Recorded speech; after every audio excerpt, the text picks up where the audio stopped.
Appellate ডিভিশনে election কমিশনারের মর্যাদা হবে আপিল বিভাগের বিচারপতিদের সমান।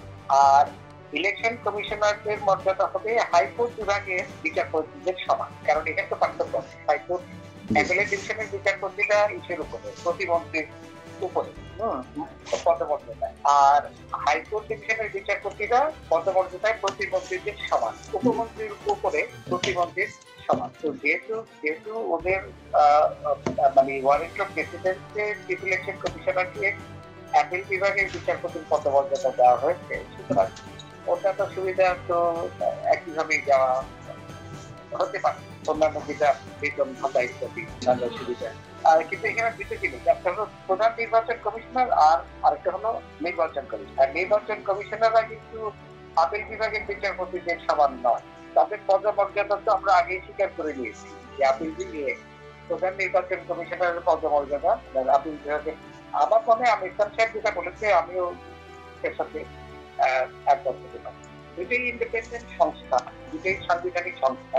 সুপ্রিম কোর্টের বিচারপতিরাও সাংবিধানিক সংস্থা, স্বাধীন। আর নির্বাচন কমিশনও কিন্তু সাংবিধানিক সংস্থা এবং স্বাধীন। এবং পৃথিবীর অন্যান্য দেশে কিন্তু এটা এইভাবে করা হয় না। মার্কিন যুক্তরাষ্ট্র বলেন বা এমনকি ভারতীয় আলাদা মতো ভারত, পাকিস্তান, অন্যান্য দেশে কিন্তু এই বিচারপতিদের অবস্থান নয়। সুপ্রিম কোর্টের বিচারপতিদের সাথে তাদের ইকুয়েট করা ঠিক হবে।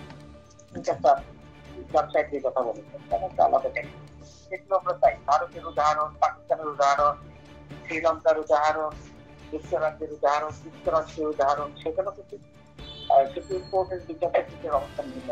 সুপ্রিম কোর্ট মানে আমাদের সুপ্রিম কোর্ট মানে হাইকোর্ট এবং অ্যাপিলেট ডিভিশন মিলিয়ে আমাদের ঠিক করে, তারা অনেক কাজ করে, ঠিক আছে, তাদের কাজের জন্য তাদের সুযোগ করা যায়, কিন্তু এই জন্য সুপ্রিম কোর্টের বিচারপতিদের সাথে সমান্তরাল অবস্থা আলাদা ঠিক হবে।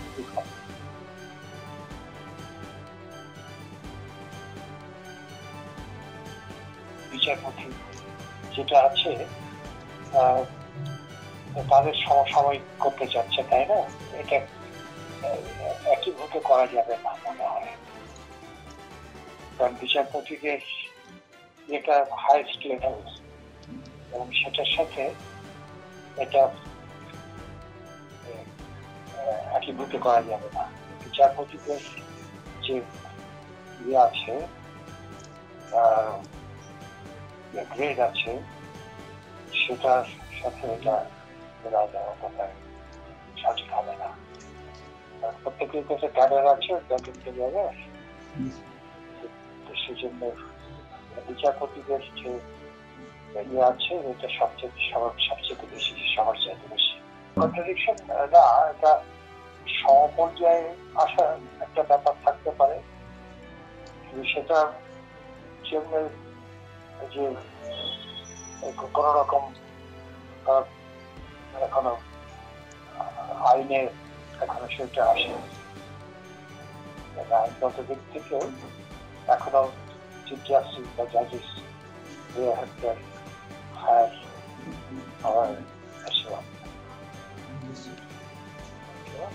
নির্বাচন তো বিচারপতির কাজ দুটো সম্পূর্ণ হবে আলাদা,